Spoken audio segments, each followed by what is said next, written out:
Hola a todos, ¿qué tal? Un saludo muy especial. Hoy es viernes 16 de diciembre del año 2022. Hoy es un día muy especial, hoy es un día de felicidad, de regocijo, porque justo hoy comienzan las novenas del Niño Jesús. Y estas novenas han sido tradicionales en muchos países de América Latina, incluso en España y algunos países de Europa, pero mucho más tradicionales acá en Colombia, en Ecuador, en Perú, en fin. Y con estas novenas estamos llamando y pidiéndole a Jesús que venga a nuestras almas, que este inicio de las novenas de Navidad les traiga a todos un renacimiento interior que les permita transformar sus vidas para este 2023.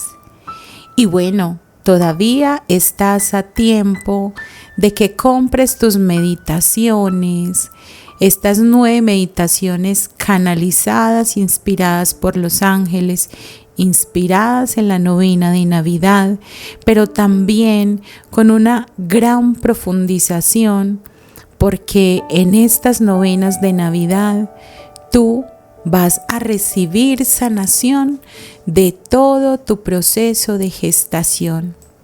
Y por el don que he recibido de lo alto, he tenido estas revelaciones hermosas en las que es posible hacer una sanación de ese periodo tan importante de nuestra vida como es el momento de gestación. Pudiste haber sido deseado, no deseado. Pudiste haber tenido muchos impactos emocionales de tu madre, aunque te hubiera deseado y querido, pero pudo haber pasado por momentos muy duros de su vida y todas esas cosas se quedaron grabadas en tu inconsciente. Y qué mejor momento que vivir esta Navidad, porque la Navidad es esa celebración del nacimiento del Niño Jesús, para que realmente tengas ese renacimiento tuyo a través de una sanación profunda que incluso si es voluntad de Dios también puedes recibir sanidad física. Así pues que todavía estás a tiempo para que las compres e inicies hoy tu meditación en estos 9 días para renacer al día 9, el 25 de diciembre. Así pues que búscame, escríbeme, búscame en mis redes sociales como Eliana Angelical o escríbeme a mi WhatsApp más 57 301 380 70 38. Bueno, el objetivo de este video es contarles acerca de la promesa que les había hecho en días anteriores, que les iba a grabar un video contándoles acerca de la historia de la Navidad, porque la historia de la Navidad tiene orígenes paganos. Y puede que esa palabra pagano suene muy fea, pero realmente gran parte de todas las celebraciones cristianas han sido sincretismo de religiones paganas, porque son religiones que han estado instauradas en la humanidad desde tiempos inmemoriales y en muchas ocasiones se seguían celebrando y las personas no abandonaban sus ritos, no abandonaban sus prácticas, y en el afán de las religiones por simplemente desviar y canalizar esas prácticas hacia algo que les convenía a ellos, simplemente les tocó adaptarse y ajustarse a esas festividades paganas. Sin embargo, las festividades paganas tienen un origen muchísimo más remoto que a lo largo de los tiempos se fueron transformando, pero era como esa celebración que se hacían en los tiempos inmemorables cuando había matriarcado y no patriarcado. Todas esas festividades paganas también estaban ahí en ese matriarcado, pero el patriarcado, luego que llegó, modificó algunas cosas. Y todas estas festividades simplemente están hablando de todo ese momento de transformación que ocurre en la tierra con las estaciones. Todas las festividades paganas giran alrededor de los ciclos de la naturaleza, del invierno, de la primavera, del verano, del otoño. ¿Por qué? Porque eran religiones que estaban netamente vinculadas con la tierra y toda la celebración era alrededor de la siembra y la cosecha.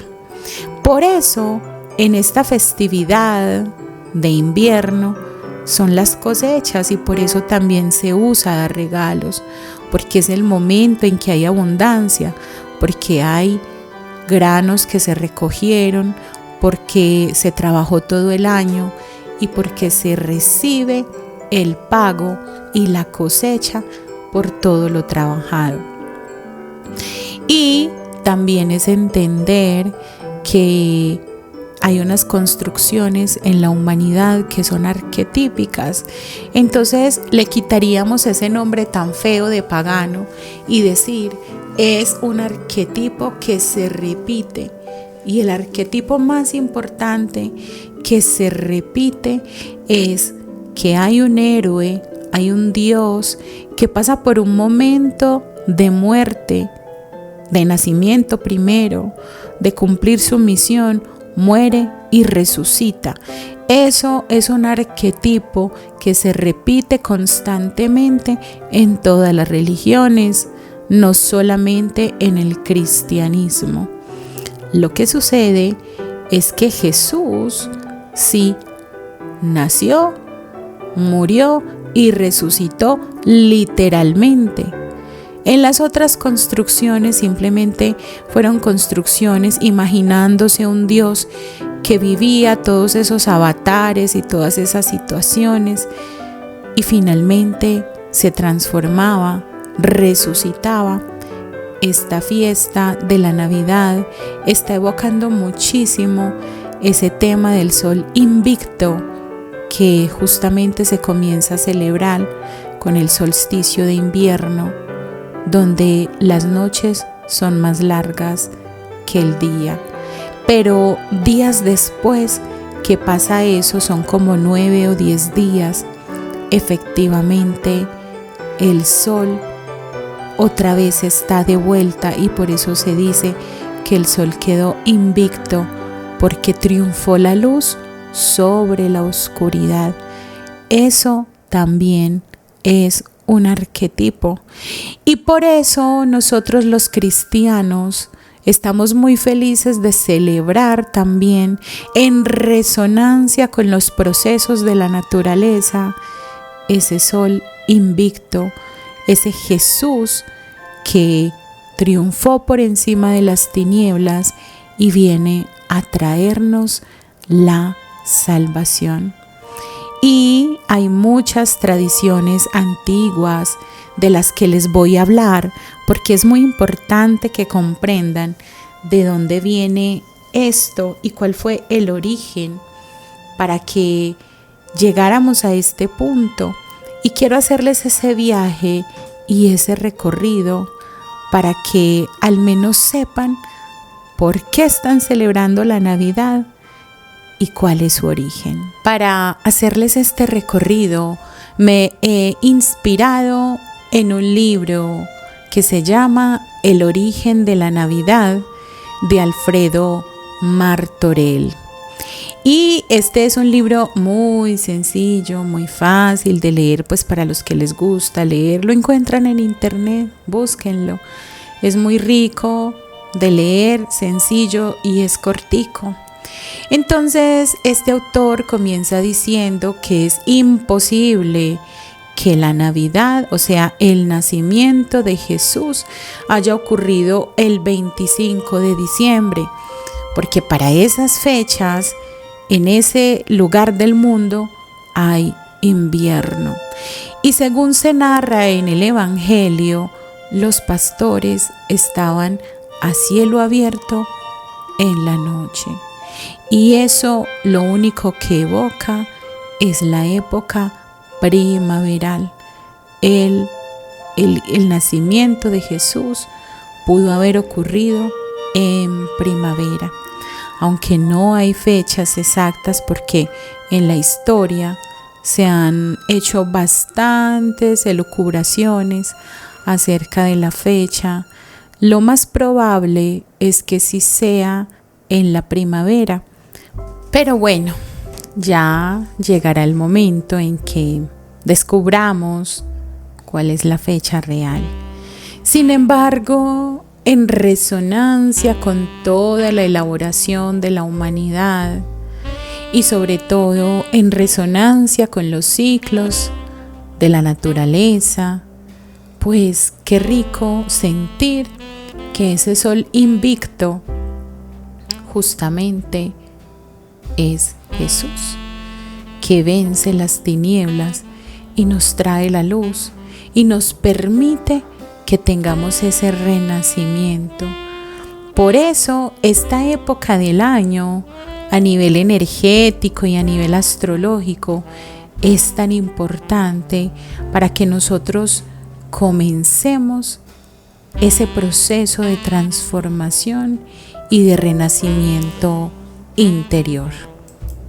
Dice el autor de este libro citado que en el siglo II se dieron amplios debates acerca de las fechas de la Navidad y, por ejemplo, Clemente de Alejandría dijo que la fecha era el 18 de noviembre. Otros decían que el 2 de abril, otros que el 20 de abril, el 20 o el 21 de mayo. Y la del 20 y 21 de mayo era una apuesta de los cronólogos egipcios, pero un de Pasha Computus, fechado en el 243, afirma que la natividad se produjo el 28 de marzo. Y los marcionistas decían que Jesús había descendido directamente del cielo y apareció en Cafarnaún, ya como un adulto, durante el año 15 del reinado de Tiberio. También habían motivos religiosos y filosóficos que respaldaban la opción de quienes preferían dejar la cuestión sin respuesta. Por eso, Orígenes, hacia el año 245, consideró inconveniente ocuparse de festejar el nacimiento de Cristo, como si se tratara de un rey o de un faraón. Sin embargo, en esa misma época estaban apareciendo gran cantidad de protoevangelios y evangelios de la infancia, a la cual había mucha fantasía y se disparaba la imaginación de los fieles. Averiguar la fecha exacta de la natividad se había convertido en un problema de primer orden, seguramente porque en aquel tiempo la doctrina cristiana empezaba a configurarse como un corpus relativamente consolidado, obligado a no dejar ni una sola pregunta sin solución. Y así se quedó, porque no se pusieron de acuerdo. Los voy a llevar un poco más atrás, hacia Egipto, y en esa construcción de ese significado de la eternidad, porque ese arquetipo de eternidad es una construcción de la humanidad desde tiempos inmemoriales. Entonces, la epifanía de Osiris y Dionisos. Entonces hay una secta que se llamaban los Basilidianos, es una secta egipcia y es una secta gnóstica semicristiana, eran seguidores de Basílides y habían sugerido en el siglo II que la fecha de nacimiento del niño Jesús era el 6 de enero. Y los cristianos de Siria, después de todas las comunidades de Oriente, respaldaron tal decisión. Pero ¿por qué el 6 de enero, que es la fecha en la que nosotros celebramos los Reyes Magos? Porque esa fecha ya estaba establecida como la Epifanía, del griego epifaneia, que significa aparición. Epifanía viene del griego aparición. Y esa doctrina decía que Osiris, que su correspondiente en Grecia era Dionisos, nació para esa época. ¿Por qué? Porque a nivel de los cambios de las estaciones, el 6 de enero era la fecha en la que eran bendecidos los ríos en el culto de Dionisos y que los griegos identificaron con el dios Osiris, es decir, Osiris es la representación de Dionisos, o mejor dicho, Dionisos es la representación del dios Osiris. Y esta correspondencia se venía dando porque la epifanía o la aparición de Dionisos tuvo lugar en la isla de Andros en la noche del 5 al 6 de enero, donde emanaba un vino milagroso que daba testimonio de la presencia invisible del Dios. Recuerden ustedes que Jesús hizo el milagro de las bodas de Caná del vino. Eso significa que el vino es un elemento importante en las representaciones que la humanidad tiene de la inmortalidad. Entonces ahí se va configurando toda esa representación que los seres humanos tenemos de la muerte como una transformación. El vino no muere cuando se añeja, sino que se transforma en vino. Entonces, en ese milagro de la aparición de un vino milagroso en el culto a Dionisos, es que se comenzó a celebrar esa fiesta entre el 5 y el 6 de enero.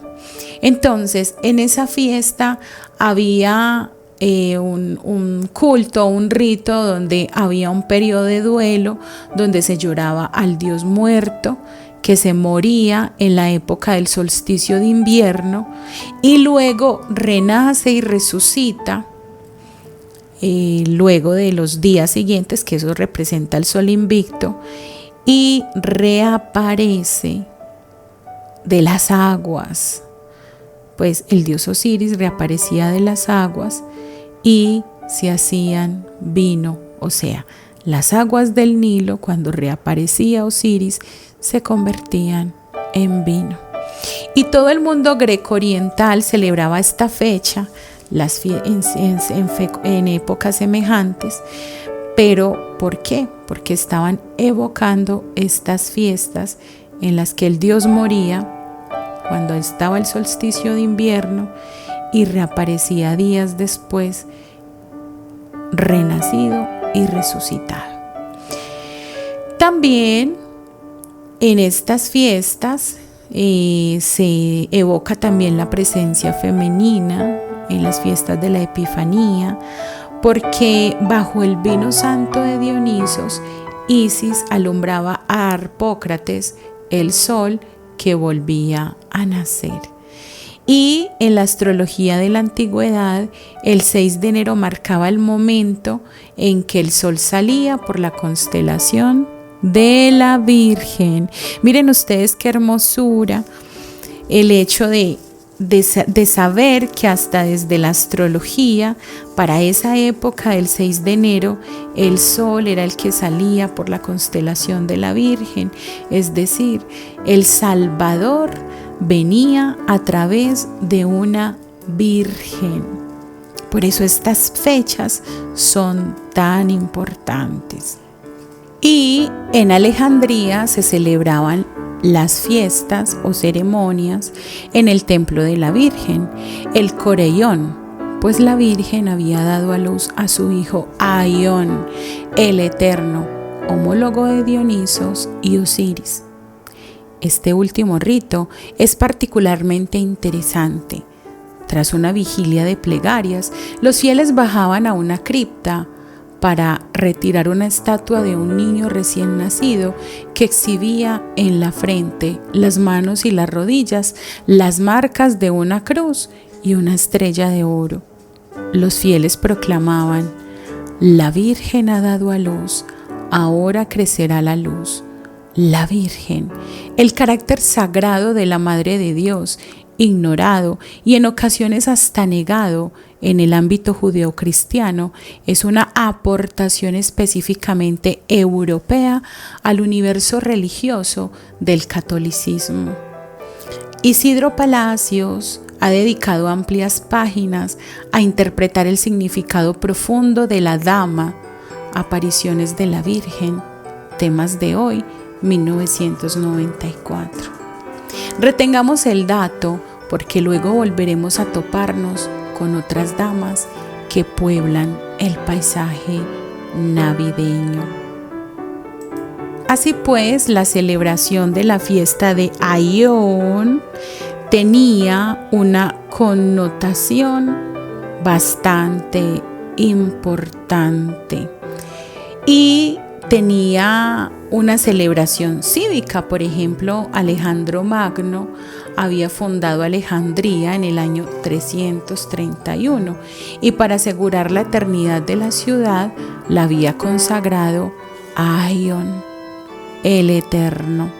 Así pues que ese triple culto de Osiris, Dionisos, Aión determinó la opción de los basilidianos por el 6 de enero a la hora de fijar el nacimiento de Jesús, acontecimiento que en aquella época era idéntico a la Epifanía, máxime cuando a esa misma fecha y por el mismo motivo se le atribuyen otros dos hechos milagrosos: el bautismo de Jesús en las aguas del Jordán y el episodio de las bodas de Caná con la transformación del agua en vino.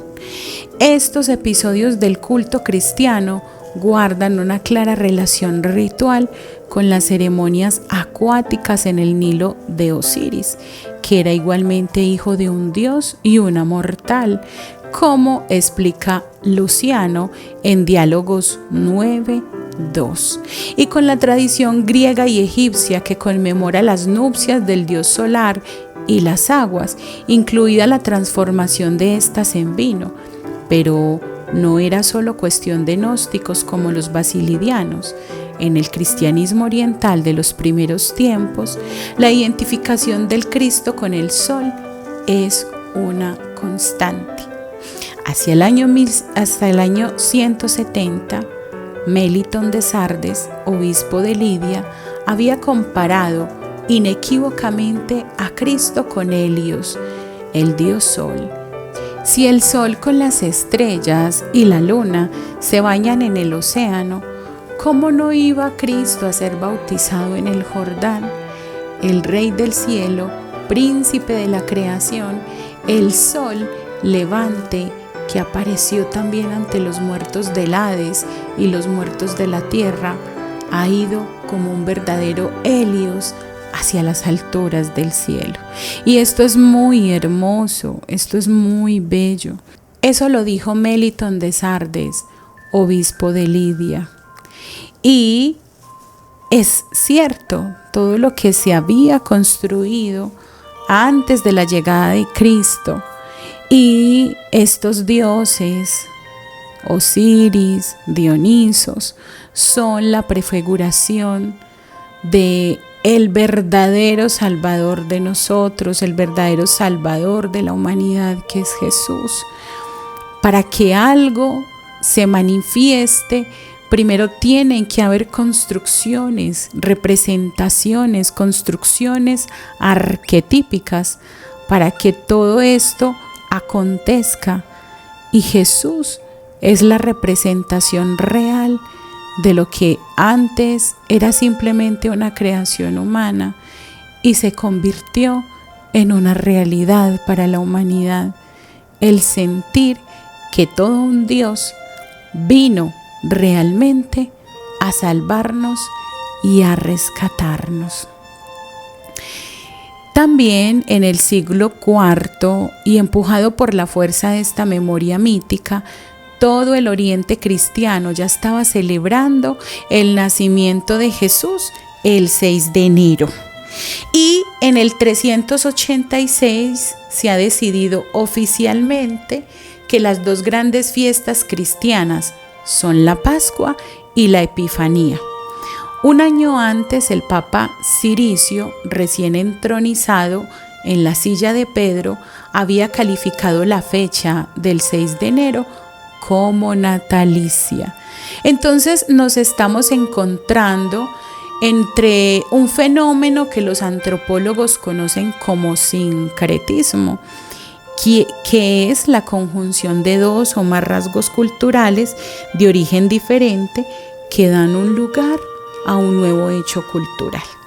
Así pues, en la Europa suroriental de los primeros siglos de nuestra era, donde confluían las tradiciones griega, egipcia y judeocristiana, junto con muchas otras ramas de la religión del Oriente Próximo, fue un terreno abonado para este género de fenómenos. Pero si el carácter sincrético de la Epifanía cristiana del 6 de enero es evidente, igualmente lo será la otra tradición navideña, la de celebrar el nacimiento de Jesús el 25 de diciembre. Y esa es la fiesta del Sol Invicto, la que se celebra el 25 de diciembre. Por eso la tradición cristiana no podía dejar atrás ninguna de esas fechas. Entonces decidió que el nacimiento de Jesús coincidiera con el Sol Invicto, que es la del 25 de diciembre, y la fiesta de los Reyes Magos para el 6, que es la evocación de todas esas fiestas que se estaban celebrando desde el 386 como la Navidad. ¿Por qué? Les voy a hablar acerca de la fiesta del Sol Invicto. Entonces, se sabía que la fiesta de la Navidad, de la Natividad, era el 6 de enero y se fue adoptando poco a poco la fecha del 25 de diciembre. Y este es un origen precristiano también, pero no fue de Osiris ni de Dionisos, sino del dios Mitra. Es un dios solar de los persas, seguramente derivado del Mitra indio y que las legiones romanas trajeron a Europa. Y el culto de Mitra, aunque se remonta a los siglos VII y VI, conoció un formidable impulso en la Roma del siglo II. De hecho, en esta época conoció una dura competencia entre el cristianismo y el mitraísmo. Entonces, claro, si había una pugna entre el cristianismo y el mitraísmo, ¿por qué surge el sincretismo? El sincretismo surge porque la religión pagana le está ganando terreno a la religión oficial. Entonces ellos se tienen que poner las pilas y les toca sincretizarse para así no perder fieles. Entonces, como había tanta competencia con esta festividad del dios Mitra, entonces efectivamente se sincretizó y se consolidó como la fiesta de la Natividad el 25 de diciembre. Entonces, ¿por qué? Porque el mitraísmo como el cristianismo tenían muchos elementos de competencia. La idea de la redención, la salvación de las almas, la resurrección después de la muerte, y ambas pugnaban por convertirse en la religión dominante de nada más ni nada menos que el Imperio Romano, que era demasiado importante. Y los mitraístas festejaban el renacimiento de Mitra todos los años, el 25 de diciembre, justo en medio del periodo del solsticio de invierno, después de las Saturnalias romanas. Entonces también hay que tener en cuenta que por esta misma época los pueblos bárbaros, los pueblos romanos seguían celebrando el 25 de diciembre sus viejos ritos solsticiales y la Iglesia consideró bueno operar en su provecho un hábil sincretismo. ¿Acaso la Biblia no llama al Mesías el sol de la justicia, como escribió Malaquías? Por eso el 25 de diciembre era la fiesta romana del sol invicto. Según cuenta Macrobio, ese día los fieles se dirigían a un santuario donde sacaban una divinidad del sol, representado como un niño recién nacido. Las enseñanzas del emperador Juliano portaban este tema, Soli Invicto, en el calendario de Philocalus, en el año 354, que por cierto fue descubierto y dado a conocer por Theodor Mommsen. Y el 25 de diciembre se señalaba como Dies Natalis Solis Invicti, junto con la primera mención del nacimiento de Cristo y la indicación del nacimiento de Mitra. Y esta fecha, el Día del Sol Invicto, venía a coincidir también con la vieja tradición de Europa precristiana de celebrar el solsticio de invierno, que ha sido una de las fiestas más importantes de los pueblos indoeuropeos y que por tal motivo ha sobrevivido en todas las culturas que estos han creado. Y esto es muy importante reconocerlo porque, como les dije al principio de este podcast, efectivamente lo que se está celebrando es la transformación de la tierra, los cambios de estaciones que jamás dejaremos de celebrarlos, porque esas transformaciones de la tierra con las estaciones nos están marcando nuestras propias transformaciones y nuestros propios ciclos. Ahora bien, ¿de dónde viene la fiesta de los Reyes Magos? ¿Quiénes eran los Reyes Magos? Esa también es una pregunta. Entonces nos dice el autor de este libro que es muy significativo el hecho de que el paso de la Navidad del 6 de enero al 25 de diciembre haya coincidido con la implantación del cristianismo en Europa, su triunfo en Roma y el abandono progresivo de los ritos orientales. Desde el año 450, el Papa León Magno había comenzado la revisión doctrinal al definir la Epifanía como la fiesta de los magos. En Milán, Ambrosio conmemorará el 6 de enero el bautismo de Cristo. A principios del siglo V, en Italia, la Epifanía es llamada la fiesta de los 3 milagros, la adoración de los magos, el bautismo en el Jordán y la transformación del agua en vino.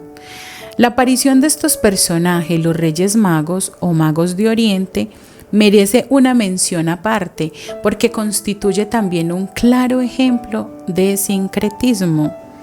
Los magos solo aparecen en Mateo. Este habla de los sabios, en número indefinido, que acuden a Belén guiados por una estrella milagrosa. Las connotaciones mitraístas del episodio son evidentes.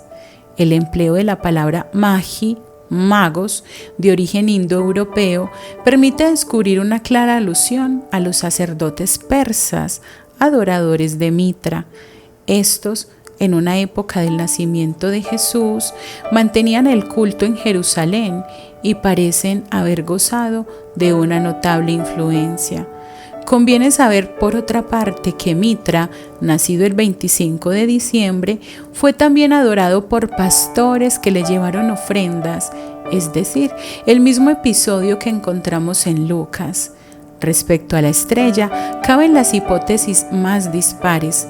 desde la que se trata de una cometa hasta la propuesta por dos astrónomos franceses, Jean Gaget y Franz Cumont, de la identificación como el pequeño rey de la constelación de Leo, el Regalus de los romanos, el Basilicus de los griegos. Esta última tesis tiene la ventaja de coincidir con la tradición iraní. Los persas atribuían a esta estrella la capacidad de despertar vocaciones de realeza e intervenía en el horóscopo que dibujaban los sacerdotes para determinar el momento del nacimiento del rey cuando la constelación entraba en el sol. Las conexiones entre el episodio de los magos y la tradición persa no terminan aquí.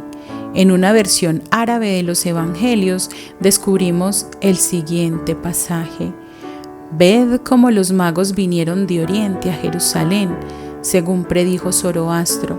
El texto zoroástrico alude a un Mesías que es Saujan, el dios salvador iraní, identificado más tarde con Mitra. Los evangelios no dicen nada acerca del número, el nombre o la apariencia física de los magos. Los cristianos de Oriente decían que son 12. La tradición romana se quedó con 3, a los que les dará nombres fantásticos.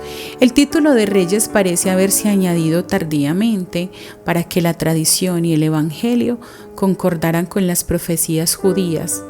Reyes serán tus ayos y sus princesas tus nodrizas, postrados ante ti, rostro a tierra, lamerán el polvo de tus pies. La leyenda se fue ampliando poco a poco según esa ley de la memoria de los pueblos que convierte el mito en realidad incontrovertible y que hace real lo imaginario. Durante la Edad Media, los Reyes Magos despertarán una gran devoción.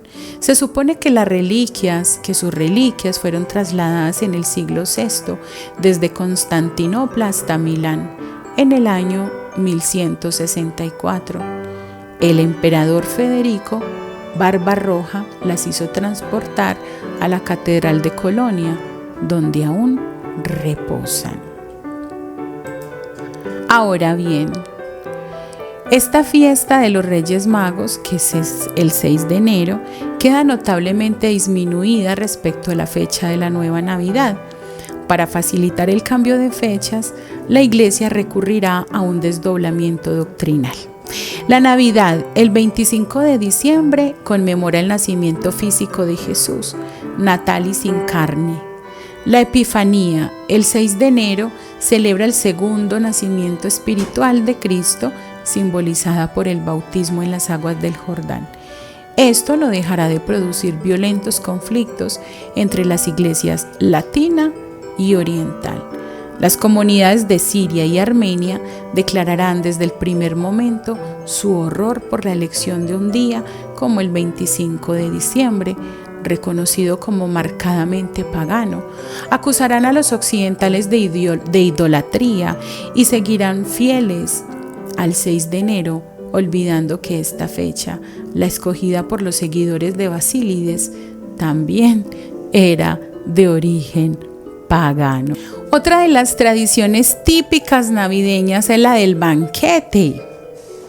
Para culminar la cristianización del solsticio, la Iglesia quiso hacer del periodo de Adviento, las 5 o 6 semanas según el rito, previas a la Navidad, un periodo de penitencia y ayuno.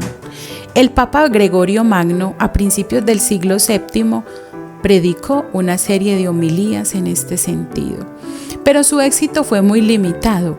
El periodo de ayuno fue reduciéndose poco a poco hasta quedar limitado a unos pocos días. Su carácter obligatorio perdió fuerza y los propios papas se vieron obligados a tolerar su transgresión antes de que fuera definitivamente abolido por el nuevo Código de Derecho Canónico en 1918. En la Iglesia de Oriente, por el contrario, su práctica sigue siendo muy estricta.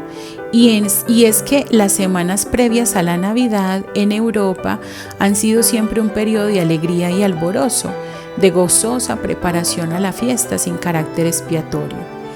Tradicionalmente, el pueblo ha celebrado el periodo de Adviento a partir del 11 de noviembre, San Martín, fecha móvil, no obstante, que tanto en Alemania como en España permanece vinculada a la matanza del cerdo.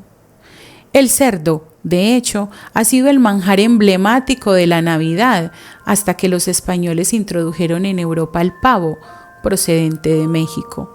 Y si el Adviento pagano es una verdadera escalada gastronómica que culmina en los banquetes solsticiales los días 24 y 25 y con el apogeo de los dulces de Navidad, todos los pueblos de Europa poseen sus propios dulces navideños, desde los mazapanes y los turrones españoles hasta los coñes de Lorena, pasando por los quenioles de Flandes y el plum pudding inglés.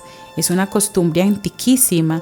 Existe constancia documental de que en la Edad Media los vasallos ofrecían a los señores panes de Navidad en signo de fidelidad renovada. También la estampilla tan vinculada al periodo navideño como la de los niños que piden el aguinaldo. El origen de esta palabra aguinaldo es un misterio.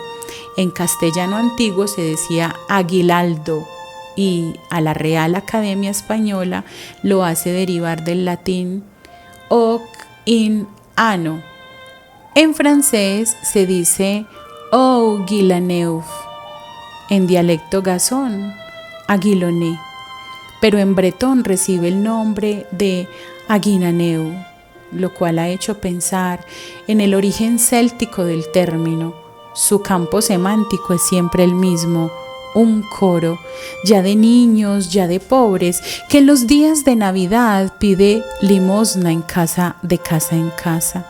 Hoy designa especialmente el regalo que se ofrece a los grupos escolares que recorren los hogares durante el periodo navideño y muy especialmente durante las 12 noches que dura el solsticio de invierno, tocando música y cantando. Desde el punto de vista antropológico se ha explicado numerosas veces su significado social y mágico. En origen son un signo de buen augurio, porque los niños al recibir los regalos de la comunidad aseguran la suerte durante el año que entra. Por eso existe también la superstición de que negarse a atender sus peticiones trae mala suerte. Tan inseparable de la Navidad como el aguinaldo son los villancicos. Esta es la denominación propiamente española, pero en todas partes existen cantos específicos para este periodo del año. También aquí la vieja costumbre pagana se impuso sobre las correcciones introducidas por los teólogos. Existen vestigios de que los villancicos oficiales en el siglo V eran cantados en latín y respondían a las melodías profundas y solemnes. Estos, empero, fueron rápidamente sustituidos por los cantos populares, que forzados por su arraigo tradicional se reinstalaron en el universo religioso del que habían sido excluidos. Así florecieron los villancicos en España y también en Alemania, en Inglaterra y en Francia. Todos vienen además caracterizados por el importante papel que en ellos juegan los niños. Vencido el tabú eclesial, los villancicos llegaron a cantarse y bailarse en las iglesias, hasta que tal costumbre fue proscrita en el siglo VII, verosímilmente el XIV, en 684. Por cierto, que el transformar las iglesias en escenario de los ritos populares precristianos parece haber sido una costumbre muy arraigada. Es sabido que en España se celebraron corridas de toros en el interior de aquellas, pero es el hecho que los villancicos siguieron en las calles y en los hogares de toda Europa, siempre con sus ritmos alegres y acompañados por instrumentos populares como la zambomba española, los caramillos ingleses y el rummelpott alemán. Banquetes, aguinaldos, villancicos y regalos. Por supuesto, ¿qué sería una Navidad sin regalos? No hace falta leer a Bataillé para saber que el regalo es un símbolo comunitario y sagrado de alegría puesta en común, y a este respecto el paisaje es lo más diverso. En los países donde el imaginario católico medieval arraigó con mayor fuerza, como España, los Reyes Magos siguen siendo los grandes protagonistas. Ese es también el origen de otra bella tradición típicamente española, el belenismo, o construcción de reproducciones artísticas del imaginario portal de Belén. Pero es evidente que la práctica del regalo navideño es anterior al cristianismo, a juzgar por la gran cantidad de personajes que en estas fechas recorren los hogares. ¿Y qué nos traen estos regalos? Uno de los más antiguos dispensadores de regalos es curiosamente San Martín, el mismo que da la señal para la matanza ritual del cerdo. Pero según parece, este Martín no tiene nada que ver con el viejo obispo militar de Tours, 316-400, fundador del monasterio de Lilloughé, sino que la tradición popular ha utilizado su figura para reencarnar en él un personaje anterior, patrón de las fiestas del buen comer y el buen beber, del que quedaban evidentes huellas en diferentes regiones alemanas. San Martín da los regalos en Flandes y en algunas zonas rurales de Bélgica. Antaño fue así también en Cataluña y más concretamente en la región de Ampurdán, según refiere Joan Amadís. Se decía a los niños que al caer la noche llegaría San Martín vestido como un pobre y montado en un asno flaco y mugriento, y que en la ventana de los niños buenos pondría castañas y otros frutos secos, y en la ventana de los niños malos dejaría cenizas y las boñigas del asno. El asno, por cierto, también es un animal que acompaña a Frau Holle y a San Nicolás. Y este San Nicolás, que ya que aparece, nos da una muestra curiosa, coincidencia entre los Países Bajos y el Levante español. El San Nicolás de la hagiografía cristiana es el antiguo obispo de Mira, en Asia Menor, en el siglo IV.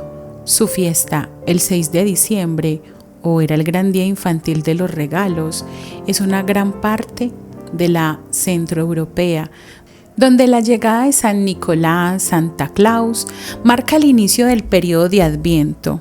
Una y otra figura, la del santo y la del dispensador de regalos, responden evidentemente a orígenes distintos.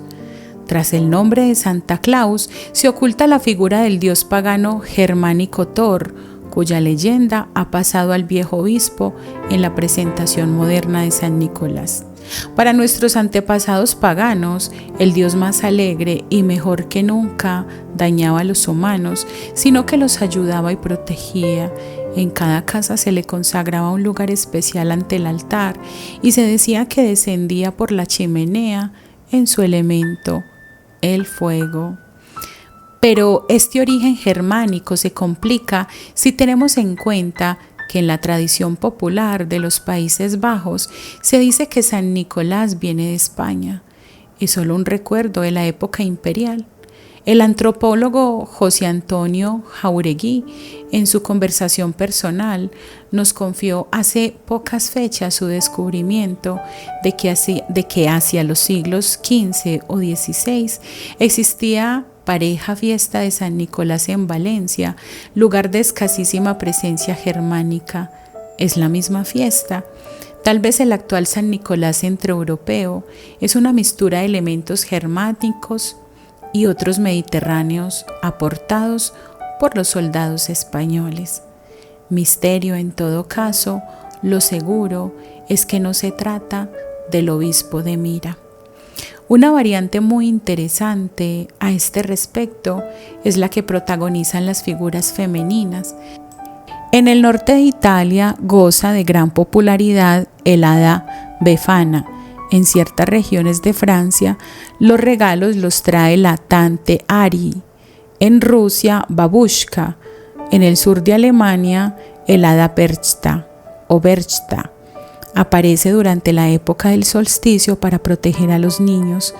Es imposible no conectar estas damas con la Frauenole alemana, verosímilmente derivada a su vez, como se ha demostrado, con Alan de Benoist, de la vieja diosa de la tercera función Holda, encargada de la protección de los niños y las mujeres. ¿Por qué tantas hadas y en lugares tan diferentes?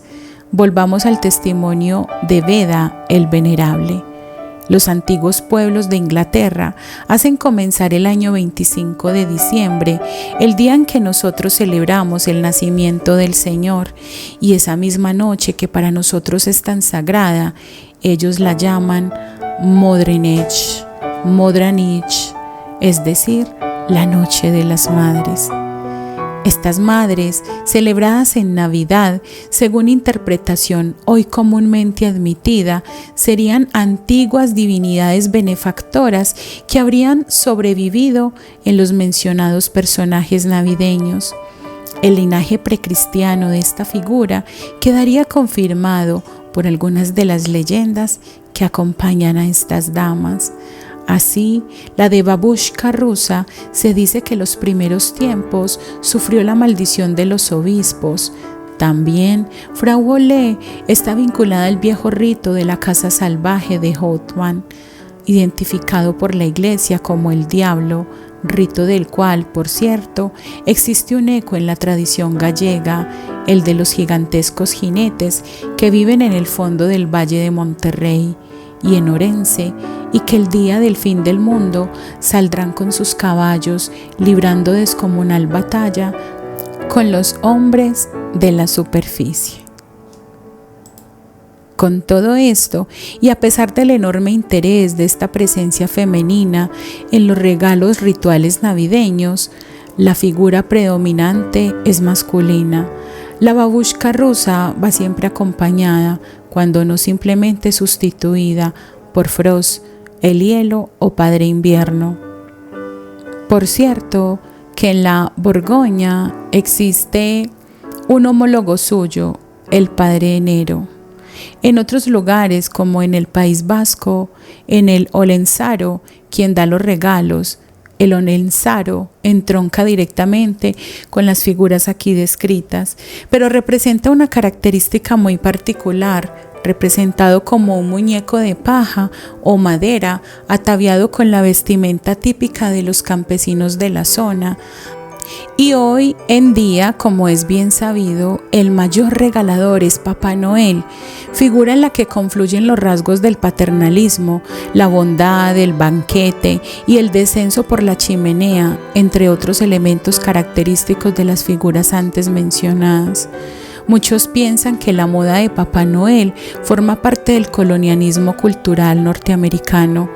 Esto es verdad solo por lo que respecta a los años recientes, porque en realidad Papá Noel no es un invento norteamericano. En 1871, tras la firma del Tratado de Frankfurt, se ponía fin a la guerra franco-alemana. En Alsacia y Lorena se produjo una verdadera diáspora humana y por tanto cultural, que parece estar detrás de muchas actuales costumbres navideñas. Papá Noel es una de ellas, aunque no falta quien le atribuye un origen normando. Y el árbol eterno. No cabe duda alguna, el origen alsaciano es otra de las grandes costumbres navideñas de nuestros días, la del árbol de Navidad. Los primeros datos acerca de esta costumbre en la época moderna datan de 1521 y 1539 y siempre circunscritos a esta región de Europa. No se generalizará por todo el continente hasta el siglo XIX. Ahora bien, aunque el rito en su forma actual sea de origen próximo, el tema del árbol ligado a la fiesta del solsticio parece ser antiquísimo. Y J. Lefst lo hace remontar al paganismo antiguo.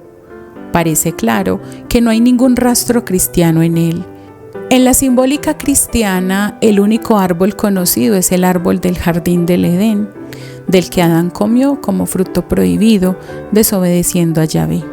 Por el contrario, algunos datos de la vieja Irlanda y de toda Escandinavia permiten remontar esta costumbre a un viejo culto al árbol germánico.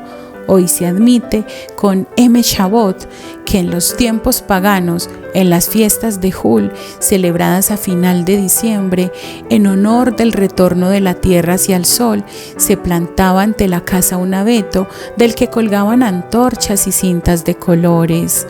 Pero el árbol no parece solo en la tradición germánica. Gracias a Virgilio sabemos que en Roma, durante el periodo de las Saturnalias, se colgaba en plaza pública un árbol cargado de juguetes. Nos hallamos aquí ante la presencia de otro elemento inseparable de la mentalidad mítica europea, el árbol como símbolo sagrado, como eje o pilar del mundo, un árbol que para los celtas era una encina o un roble, un fresno para los escandinavos, el famoso fresno Yaxradril y un tilo para los romanos.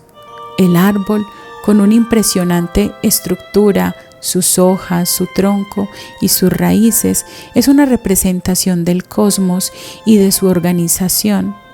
Pone en contacto los diferentes niveles del mundo, el cielo, la superficie y el reino subterráneo. Une el presente, el pasado y el futuro, y liga al hombre con un linaje y su devenir. Vínculo de lo continuo y lo discontinuo, representa la vida que nunca acaba y es por eso el símbolo de la regeneración perpetua de la vida, exactamente del mismo modo que el solsticio de invierno da testimonio del renacimiento eterno del sol, árbol y Navidad, y por tanto mantienen entre sí una comunión de significados. No es extraño que uno y otra comparezcan al mismo tiempo en presencia de los hombres. Y esta es la historia de la Navidad. Espero que les haya gustado mucho, que se hayan disfrutado ese viaje. Es muy rico saber los orígenes de lo que nosotros celebramos y no por ello desilusionarnos de todo esto que estamos celebrando, porque realmente, aunque de origen pagano, es un origen de luz. Es un origen de esperanza, es un origen de transformación, es un origen que nos invita a no abandonarnos a la tristeza y a la desesperanza en medio de las dificultades de la vida. Y así como la tierra se renueva en sus ciclos perpetuos, nosotros también nos estaremos renovando año tras año. Y ojalá que esta Navidad sea diferente para ti, mucho más profundo, mucho más sentida, mucho más interior, inevitablemente vivida desde toda esta alegría y jolgorio que se vive inevitablemente.